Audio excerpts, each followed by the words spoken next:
You don't know anything about motorcycles if you think that Harleys are slow, unreliable, and too expensive.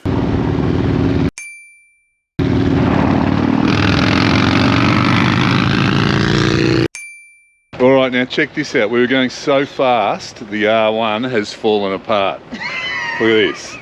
Now listen to Eric's bike. Doesn't this sound awesome?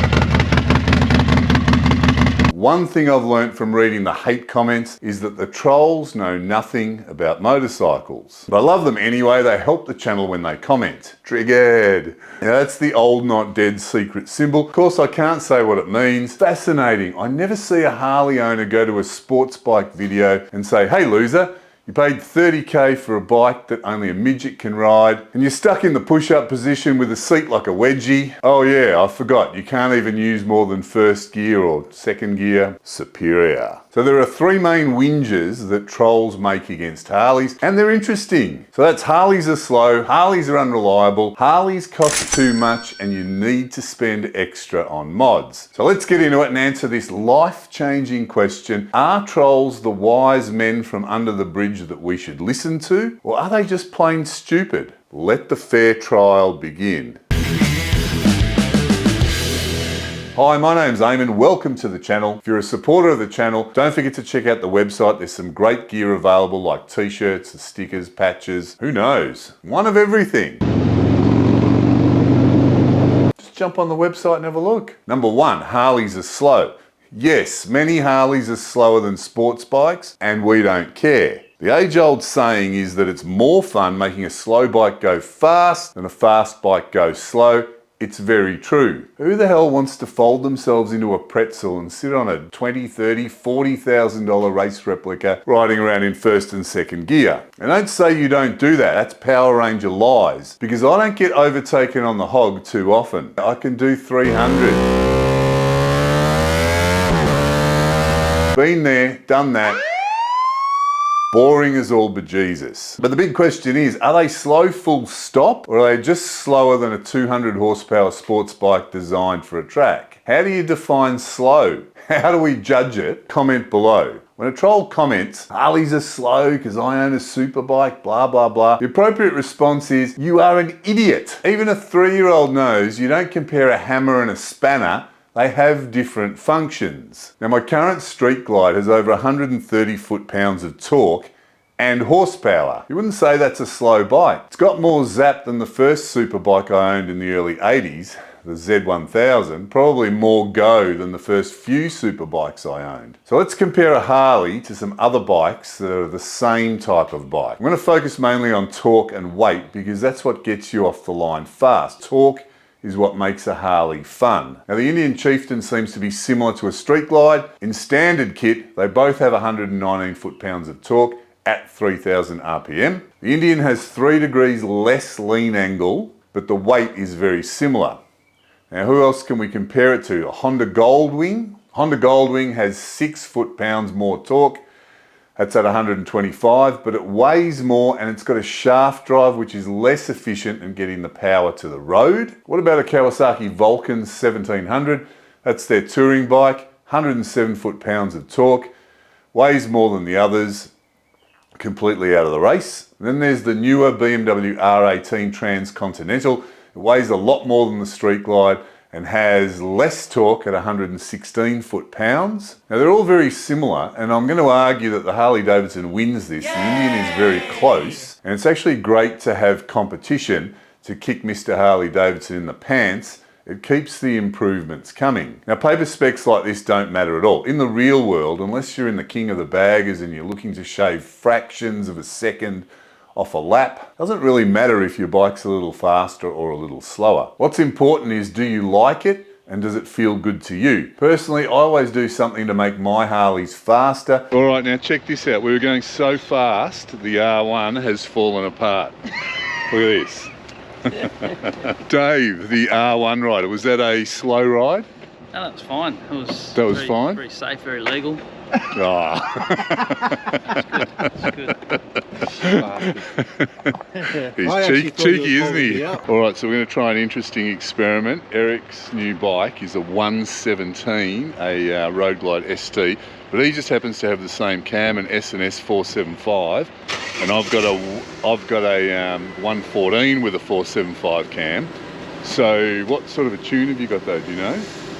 No idea. It's just a standard tune. It's not dynoed. What about your pipes? So it's got a 2-in-1 TBR pipe. Okay, so there's a bit of a difference there with the exhaust. So we're going to do in controlled conditions on the track. Private road. So we're going to see which bike is quicker. How much do you weigh? I weigh 100 kilos. Okay, so I'm 108. So there's an 8 kilo difference. Yep. So let's see what that means. I forgot to say we're going to have Dave as the referee because he's only got the R1 and he won't be able to keep up. Say hi, Dave. Hi, Dave. Now we've been trying to stir up Dave all day, but it's not working because he's just sitting there on his R1 going, right, you slow shits. We've got no idea. Okay, now hold on. We can't race on the road. So we've had to put the bikes on a container ship and set sail south to try and break through the ice wall and find the land of the free. There's a lot to unpack in that, and I don't mean our luggage when we arrive. Rightio, I'm on the Road Glide.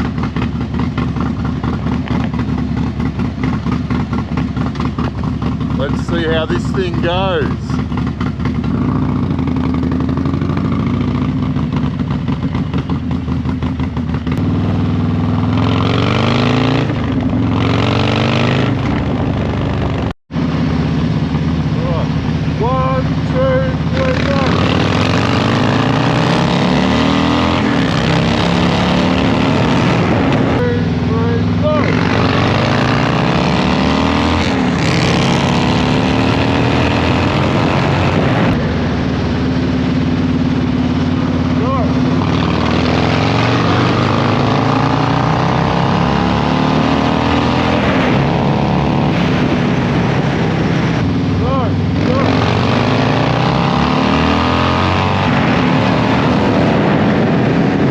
So I'm back on the street glide this time and we're going to see how I can perform on my bike versus Eric's bike.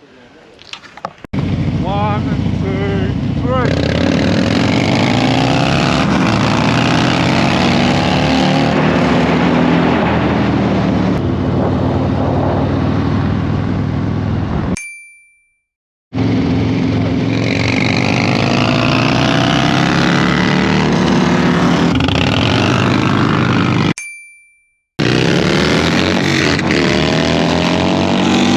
Now number 2 is Harleys are unreliable and they break down. Now this is an interesting one because trolls pull this out all the time. You might have seen in a previous video where I showed the only stats around on motorcycle breakdowns comes from a self-reported study done in 2015. Now this is not really accurate data and it certainly doesn't show Harley Davidson's as the worst.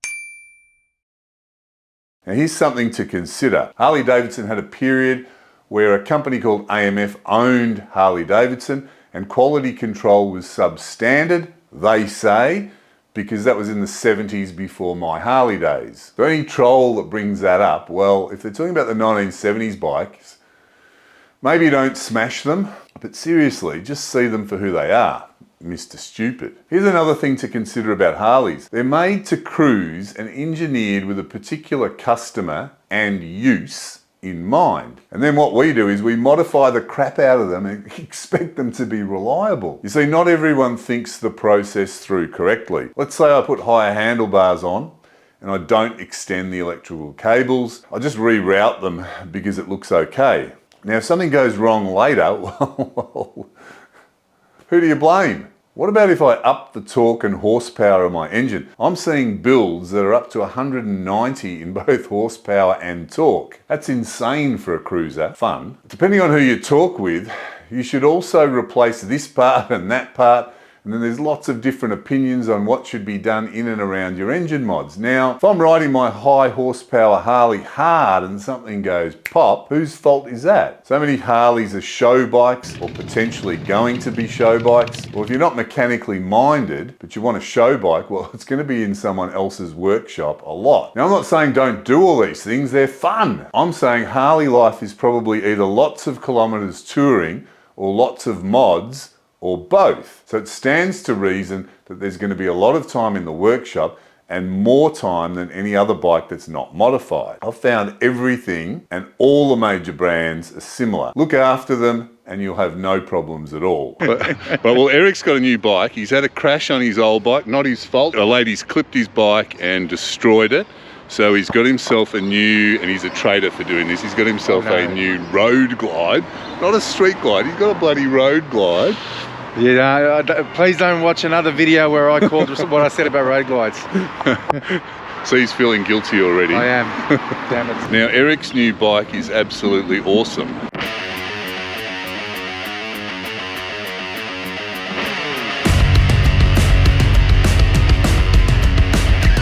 Alright, now listen to Eric's bike. Does this sound awesome? All right, number 3, Harleys are too expensive, and then you've got to spend money on accessories and modifications. Yes, yes, and yes. What's too expensive? How do you define it? Surely I can spend my money on whatever I like. I've noticed that some people are value shoppers. They look for value only. These are usually the people who say Harleys are too expensive. They can't see past the paper stats. If the ugliest bike in the world is cheap, then it's better. Bikes are just transport to them or whatever, and they don't really appreciate looks, feel, or lifestyle. Boring people. Now don't get me wrong, I'm not defending the price, but everything's too expensive. We all want everything cheaper. Brings up an interesting question. What is money for? And how do you determine the value of something? And obviously this is going to be different for everyone. Put in the comments what you think. We're talking about Harleys being expensive, so it brings up the question of what is actually expensive. We've just sat down and had a coffee.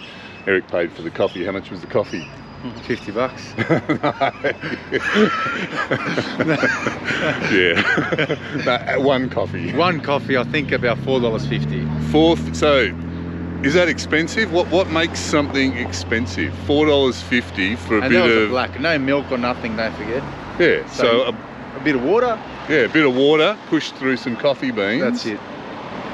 $4.50. What's the most you paid for a coffee? Probably $6. $5.50. Yeah. Okay. So isn't that expensive? Now I know it's not as much money as a Harley Davidson motorcycle, but how do you judge whether something is too expensive versus something that is value? And is it not subjective and different for everybody? So Dave has got a R1. So let's have a look at Dave's R1. That's Dave.